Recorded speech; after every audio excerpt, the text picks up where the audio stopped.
Hello, today I'm sharing with you my experience with lash serums over the last 6 years. I've had good results, I've had medium results, and I've had bad results. I decided to completely stop any serum with prostaglandins in it 6 months ago. I want to share with you my experience so that you can make an informed decision for yourself. Of course, always, I am not a doctor. Ask your ophthalmologist or the person who is caring for you, for your eye health, about what lash serums might be most appropriate for you.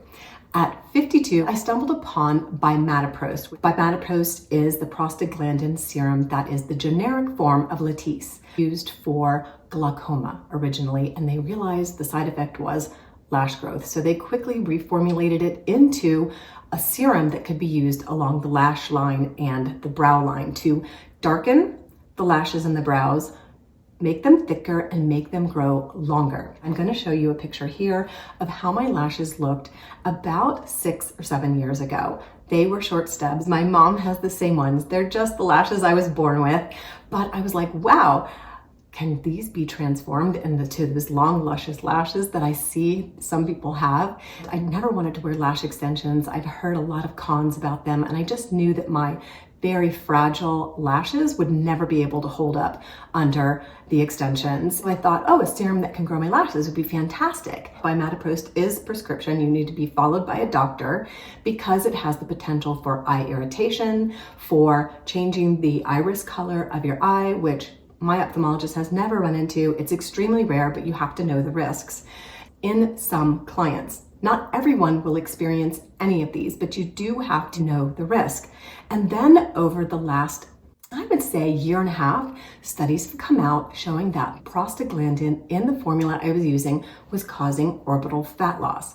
Now, if you've seen my pictures before I did any sort of cosmetic aesthetics, started my skincare, you'll notice I have super hollow eyes. Into menopause, I was losing fat all over my facial area, sunken temples, sunken under eye areas, just wasn't looking my best at all. And I didn't know at the time that prostaglandins could further impact that. My experience is that I did not have orbital fat loss. I had never had such beautiful lashes. And then I ran into Revita Lash and Grande Lash. I tried those for a little while. So I used Grande Lash, didn't really help much. I used Revita Lash, which was great. And I had alternated it with the Bimatoprost for years, I think a good 2 years, with nice results. My lashes were dense, my brows were dense, were slightly improved in color.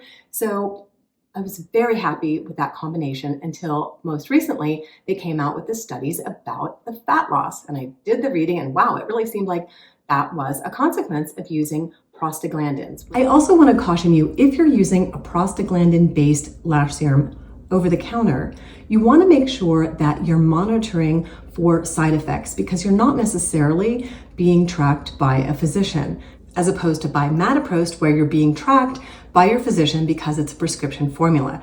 The prostaglandins that come over the counter, you might not even know that they're in there, so please read your ingredient list, and you might want to alert your ophthalmologist that you're using one, or your primary care physician, and also take before and afters because the changes might be really subtle and you might not be noticing them. Now, from my reading, like I said, I'm not a doctor, but from my reading, once you stop the prostaglandin-based serums, any side effects that you've had are reversible. There are also anecdotal experiences where people have had muscle thinning and fat loss where it had to require surgery to fix.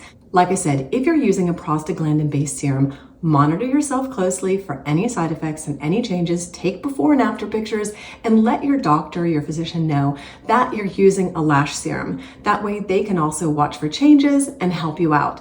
Again, these experiences and these side effects are rare, but they are real, and you have to know your risks. So I was like, wow, I should probably stop using the Revita Lash and the Grande Lash and the Bimatoprost.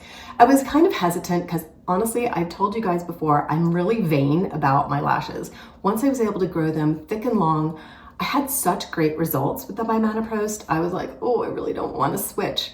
But I was like, there is this concern about fat pad loss after my treatments in office. Who wanted to cause more fat loss and have hollowing again?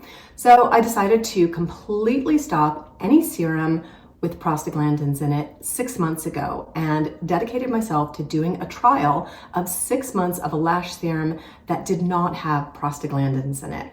So the serum that I chose was Revive Lash. It has wonderful other ingredients, which I'm going to have to read off to you because perfectly honestly, there's so many amazing ingredients in here that I cannot memorize them all.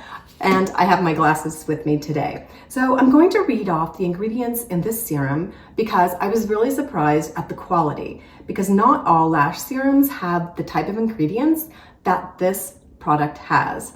The Revive serum has 2 patented molecules, hydroquercetin glucoside. The other is the epigallocatechin gallate. Wow, those are tongue twisters. And they help hair loss and the reactivation of hair growth by targeting hair follicle stem cells. And it also targets apoptosis protection, which is fat loss protection, and the activation of dermal papillary fibroblasts. Apparently, they're claiming that it also protects the eye area. It has growth factors and peptides, grapeseed.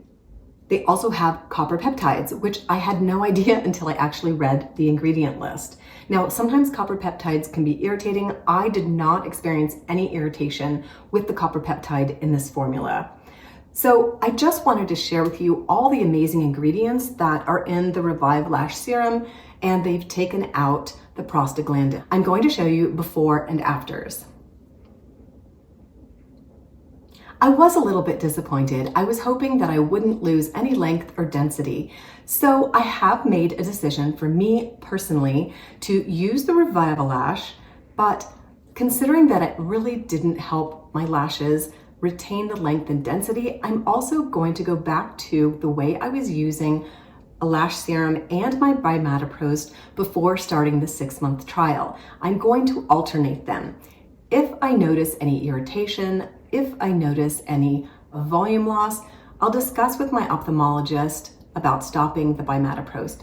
But this is just an extremely personal decision.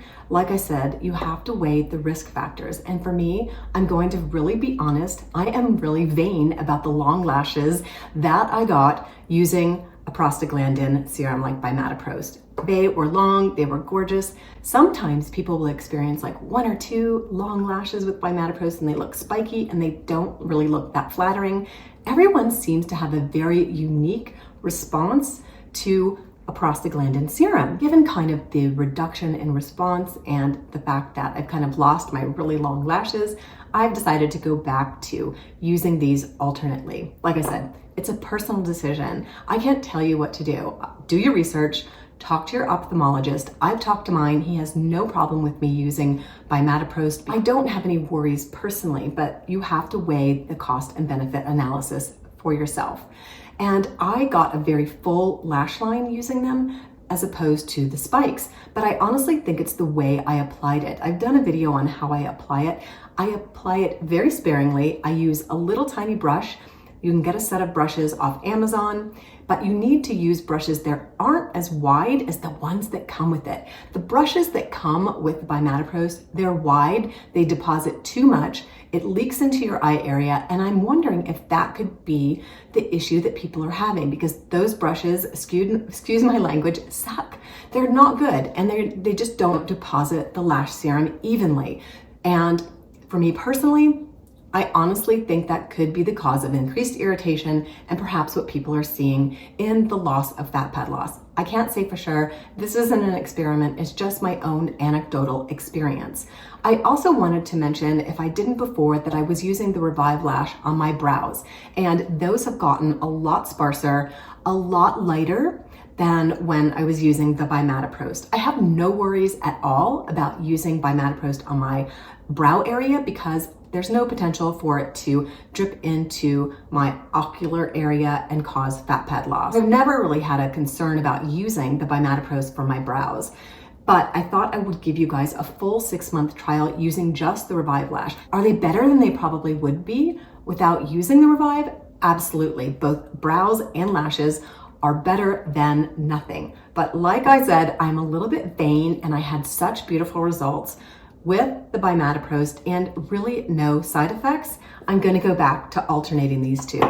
If you have an experience with Revive Lash, the Bimatoprost serums, I want to hear all about it because I've been talking with some of you intermittently throughout the last 6 months who know that I've been doing this trial, and some of you are like, I don't get anything from using the Revive Lash. Some of you are like, I really like the Revitalash. No irritation. It does just as well as Bimatoprost.